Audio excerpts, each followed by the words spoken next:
The root of an eyelash looks like this under a microscope, and beside it is Demodex follicularum, one of the 2 species of mites that mostly live in hair follicles and oil glands.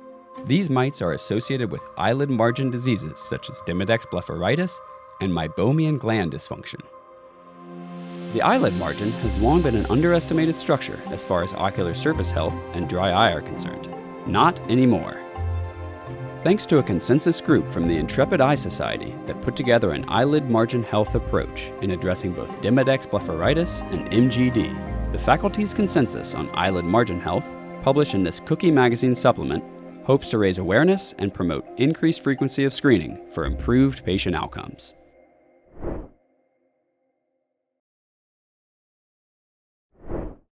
Hello, I'm Dr. Selina McGee, President of the Intrepid Eye Society, here today to talk about eyelid margin health.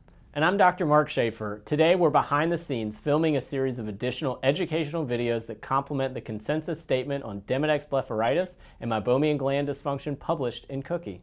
By surveying the expert faculty members of the Intrepid Eye Society, we identified the best practices for managing eyelid margin health in practice.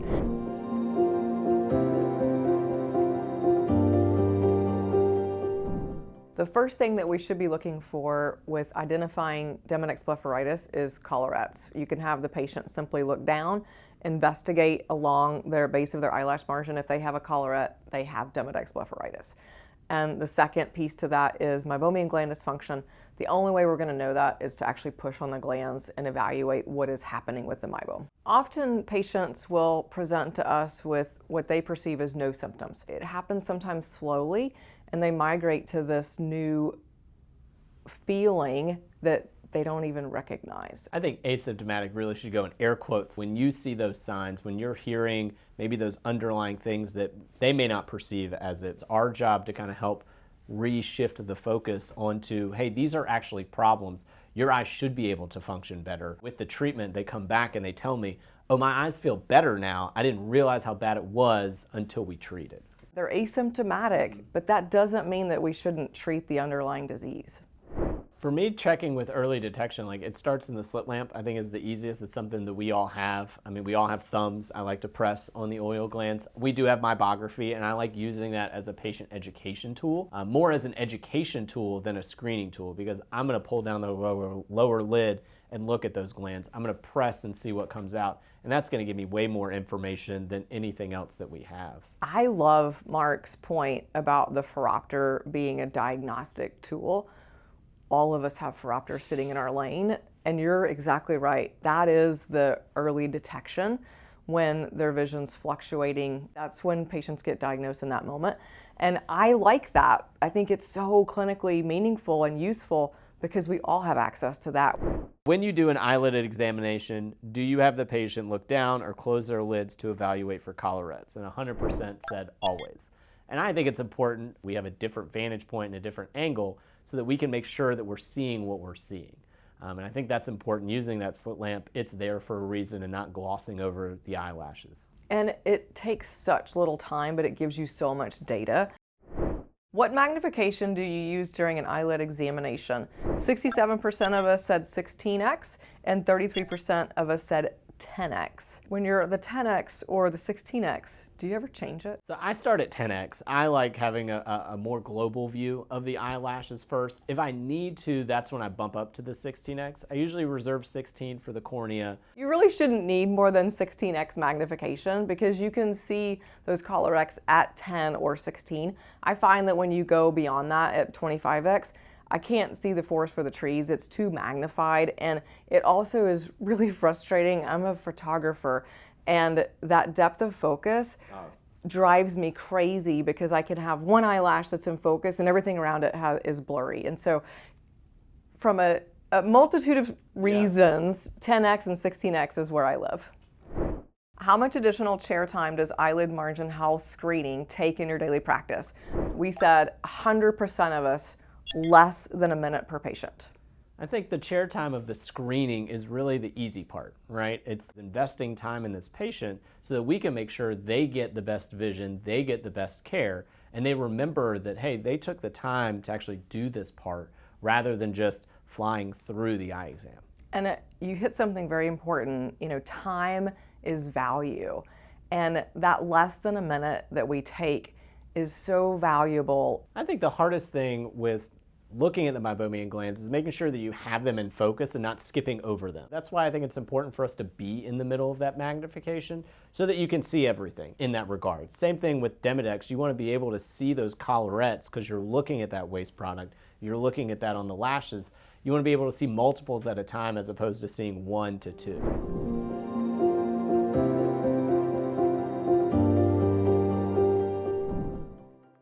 Meibography is a really great tool for, I believe, educating patients.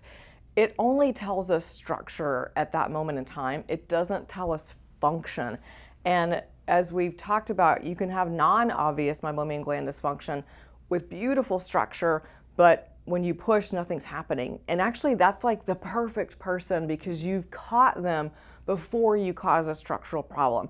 So I love having meibography from an educational standpoint, but Mark has a really keen way of examining patients, and you have meibography, but you can also educate without it. Correct. And I love imaging. I think it's really important because it allows the patient to see what you're seeing, the oil glands, and seeing what comes out and show them.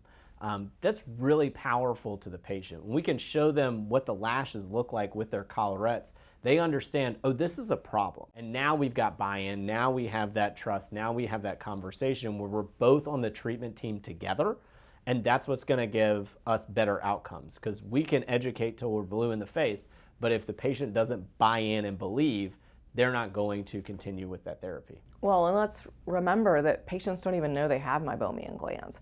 They've never seen them. They don't know they exist. And so just having a simple image, even if it's not their glands of what we're looking at, I think is very helpful. In my practice, when I'm talking about meibomian gland disease, I like to use a normative scale. I like to show them what normal, healthy, functioning glands look like and kind of go through what mild, moderate, severe would look like, and then show them their oil glands and say, here's where you line up.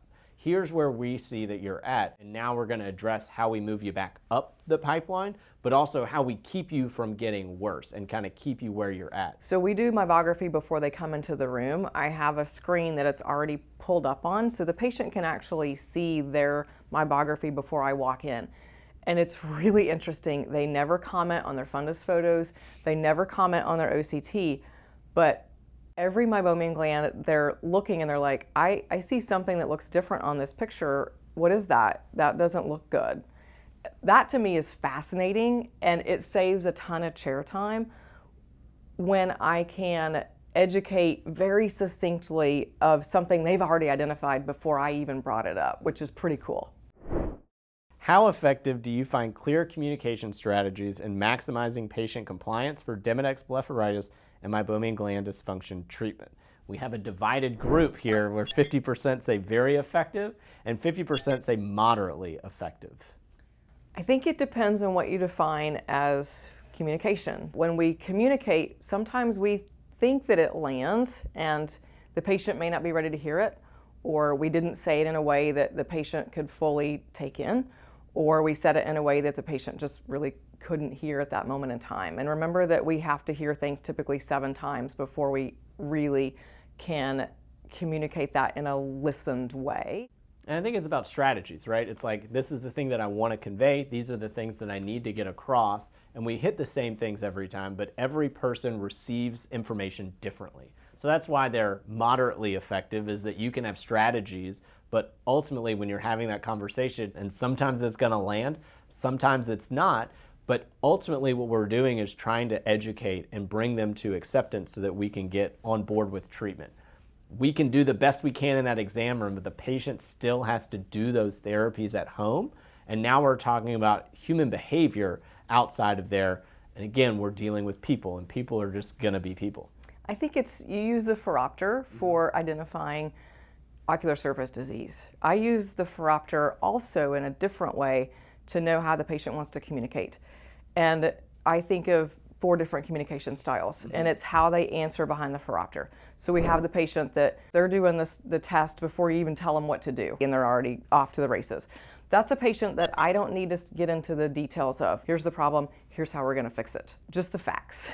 Then I have the second patient who is the chatty, wants to tell the story. That's someone that you need to have the conversation with. They need to be heard. And then you're gonna have the third person who is behind the phoropter, who is so nervous, I hate this test, and you reassure them. That's a patient that I am gonna slow way down in the conversation. My body language is gonna change. I'm gonna sit back in my chair and I'm gonna give them all the details before I ask them to make a decision. Because if I try to rush that, it's not gonna work. And then the last patient is the one that they're looking at the O or the D. Well, on choice 1, the O is better, but on choice 2, the D is better. That's someone that needs all of the information before they make a decision. You can use those tools of reading the room. That's the art of what we do, right? With communication of how you're gonna effectively talk about Demodex blepharitis and how you're gonna talk about Meibomian Gland Dysfunction. Pull those pieces in that will allow you to have those conversations in a very meaningful way. What percentage of your patients with Demodex blepharitis and Meibomian Gland Dysfunction is satisfied with their outcomes with your communication approach? So 50% of us said 75 to 90%, 33% said over 90%, very good communicator, and the 17%, 50 to 75% of the time, patients are happy with this outcome and how we approached this discussion. It's really interesting because it's like, how do we perceive the patient did that? And it really boils down to their acceptance into treatment. If you communicate well and educate well and are on the same page, your patients are gonna opt into therapies and treatments so that they can move forward. And if you don't have patients that are opting into therapies and continuing to come back, those are patients that you don't know how you did. Here's the key thing though, and we've all had those patients that weren't ready to hear whatever the message was today. That same patient, when they experience something that you or I said this is going to happen, that little light bulb's gonna go off and they go, oh man, Dr. McGee said this was gonna happen. Well, guess what? I know where to go find her, and now I know that she can help me. So I don't want people to lose faith in their communication because the patient didn't do what we asked them to do, or at that moment in time they didn't buy in. And sometimes people just need time to let that land. And so I think that it is very wise for us to constantly evaluate how we're doing and what's working and what's not working, but also give ourselves grace in the moment too, that patients just sometimes need to do their own thing, and we can only be a resource for them and give them all the education, and ultimately it's their decision to make in the end. And when they come back for their annual eye exam the next year and you have this in your chart that we discussed this and you ask them about it and they're like, man, I forgot, but yeah, I'm still feeling those symptoms, or yeah, they got worse. Yeah. And you're like, see, I told you so. But you don't want to say that to the patient, but you're just like, listen, now we're ready. Again, we're going to start with what we wanted to start with. We're going to continue this process and we're going to get better. When you get patients who are asking questions and getting pointed questions, that's when you know, hey, they're engaged. So if you have patients that don't ask questions back to you, I think that's a good indicator that, hey, maybe this isn't landing. I also love to set very specific follow-up appointments. And when I start something new, and when I started looking hard at Demodex blepharitis and we had a treatment for it, I was very specific about how I brought patients back, because that's learning for me. Mm-hmm. And now that I'm confident in the way that we manage that and how I talk about it, then that's evolved. And so I think if we put in systems to measure our communication, that is a great way to know, did it land or not. I want to challenge you to go back into clinic on whatever day of the week tomorrow is, and identify and just look at patients. Write down how many of those patients have Demodex blepharitis. And then the next day I want you to look for Meibomian gland function. That's all I want you to do the first 2 days, because you're going to see and prove to yourself how simple that is to add into your exam element. And then you're going to make the decision moving forward of what you do with that information. This series of videos complements the full supplement, available to download and read at the link in the caption. Each one dives into a different topic with different KOLs, so stay tuned to the Fundingsland Group for updates.